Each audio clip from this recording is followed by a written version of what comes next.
because uh, of every American who is working their tail off and does everything right and who believes in the American dream and just wants a chance to build a decent life for themselves and their families. Great news for all those millennials out there who can't wait to get a job and start cranking out fat paychecks as promised. You will be able to still accomplish that someday. Maybe. Perhaps. If you get lucky. Okay, you get the idea here, right? Welcome to MidPoint, a member of that millennial generation who personifies what they are about to face. A law student at the University of Virginia and law clerk at a libertarian law firm, Inez Feltscher joins us today in MidPoint. Inez, thanks for being here. Thanks for having me. So, Inez, who did you vote for in the last election? Curious. I voted for Romney, and the time before that, I voted for McCain, even though I wasn't thrilled with either of those two candidates from the Republicans.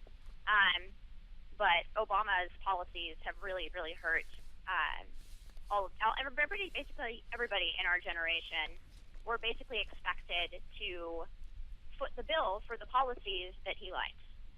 But according to the president and according to some, you, the millennials, have a greater chance to make more money than any other generation right now. So don't worry if you get hit with a couple of bucks here at the front or you can't quite make it. In the end, you will still be okay. You're not buying this one, are you? Not at all. Basically, there are three things that are really affecting the economic outlook of my generation. The first is high unemployment. Millennials have higher unemployment than most other groups in the country. And we're the first jobs to get cut when businesses have to cut back in this high regulatory, low growth environment. Second of all, we're dealing with higher student loans than anybody in the past. There's more student loan debt out there right now than all of the credit card debt of all of Americans.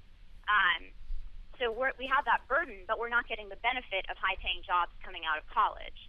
And finally, we're expected to foot the bill for a lot of the Obama programs. We pay more, for example, for Obamacare so that older people can pay less. So those three major problems are really preventing us from getting our foot, sort of out the door and starting in our careers. Okay, now you obviously voted, you said you voted Republican the last two elections. We're told that most of the millennials, however, voted Democrat the last couple of elections, voted for Barack Obama. And there seems to be a lot of confusion as to whether or not those who did vote for him are really that upset at him at this point, or if they really think that he lied to them. What are you getting from your friends, the people in your age group, your coworkers? First of all, I think that even though millennials voted Democrat, I think that their political views are a little more nuanced than your typical poll will get into. There was a recent Reason poll that found that, for example, 73% of millennials support a private option for Social Security, right? Something like that shows that I think people in my generation do understand, or at least are now starting to understand, given the bills that we're getting, how important sort of free market capitalism really is, and how much we're going to end up paying for the programs that sounded really great in 2008. Everybody wants free health care, quote unquote. Everybody wants a good job. But now that we're getting the bills on the other end, I really think sort of the glitter has worn off of the Obama campaign. I got about 30 seconds left here. Do the millennials trust either side at this point to do right by them? I think they would trust the Republicans a lot more than they currently trust them. I think they lost trust with the Democrats, and I think they would trust the Republicans more if Republicans were more focused on, for example, I think they perceive Republicans as being for special interests, and I think if Republicans were to show that they don't cater to special interests, that they're actually against things like crony capitalism, I think that would go a long way towards bolstering millennial skepticism of the Republican Party. Inez, congratulations on at least having a job at this point. I guess that's probably a big thing here for somebody of your generation to have. We appreciate your rather frank comments here and wish you a tremendous amount of luck down the road. Okay, thank you so much for having me. Okay, the millennials are all worrying about where their next paycheck is coming from. Don't worry where the next American moment is coming from here on the Newsmax TV network, because it's right here on MidPoint.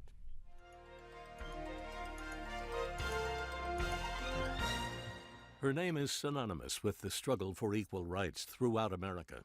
But when Rosa Parks stepped on that Montgomery, Alabama bus on December 1st, 1955, she didn't set out to make history. She just wanted to get home.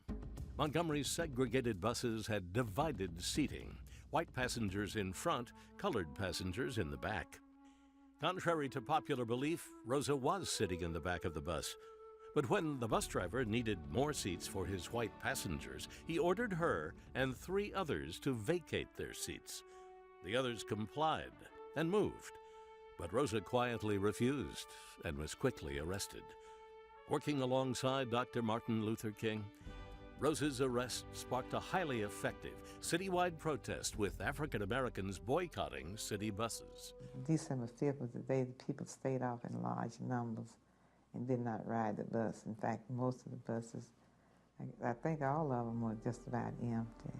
Rosa's protest and resulting boycott didn't end segregation, but it sparked a movement that ended the racial system, paving the way for a more equal society. You're watching An American Moment on Newsmax TV.